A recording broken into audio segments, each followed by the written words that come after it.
How many projects are running in your company at the moment? Can you name all of them? How many of them have been successful?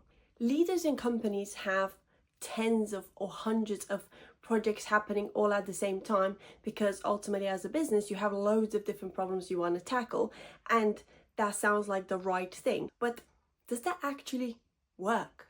This week I saw a Harvard Business Review article, and their research, as well as my own experience over the last 10 years working across loads of different companies, actually leads to thinking otherwise. That actually having less but more focused, clearly defined projects leads to measurable success, rather than having loads of initiatives that you're not even clear on how they're progressing or what impact they're actually having. So the hypothesis that I'm going to run through is that your company needs fewer projects.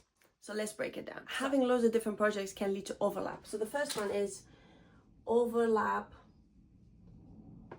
of kind of like problems. So this is where, you might have a retention issue and you really want to be able to tackle that, but you have 3 different projects that are looking potentially at the same audience, potentially at the same type of problems. You're creating a disjointed journey and experience for your customers. If you're able to, like, let's say this is like the end-to-end from when they enter your website and then when they complete a specific action, but if different teams are responsible for different parts of that journey and each one of them has their own approach of how this is going to look, then as a customer you're in a disjointed journey, and also it's really hard to measure success. So the second reason why it's now really good to have all these different projects in progress is that a lot of projects are now set up no clear like measurement of success.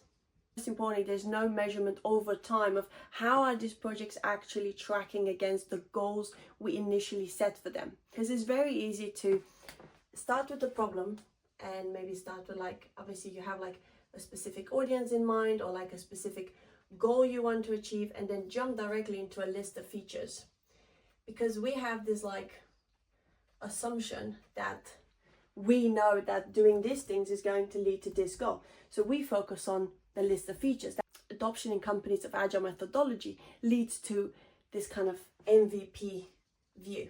So then great, you're saying, okay, we have this problem, this audience, this goal, and then we really want to deliver this list of features. We can't build all of them, let's build a minimum viable product. Great.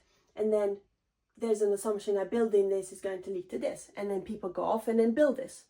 Now what happens is that when they build this, then they launch, and then they say, okay, problem solved, because we launched a thing that we thought was going to lead to this. So then they don't track how successful was this MVP, and they just leave it there, and then they move on to the next problem, to the next thing.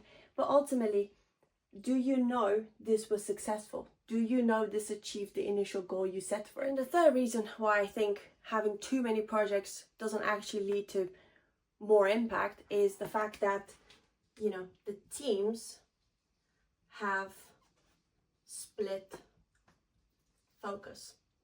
I know I'm running out of space, to be honest. I haven't planned this. I think I need a bigger whiteboard. But the thing is here, Google had this like super successful way of doing things where they said 20% of everyone's time can be allocated to something they want, like their pet project, something they really care about. And that works. And because it was so successful, loads of companies have ultimately, created their own versions of it. But I think it can get to too much, because when you're setting up all these different projects and initiatives, you need people from different parts of the business. But if someone has 3, 4, 5 things running at the same time, that split focus means there's just a lot of work in progress. This person has to context switch, which generally is not a very successful technique for people to achieve things. But secondly is the fact that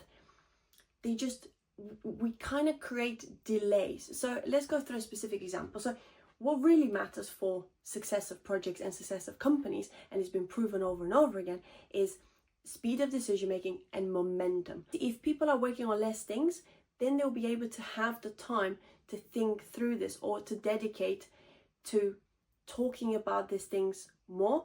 So this is kind of the key reasons why having too many things doesn't actually lead to more progress.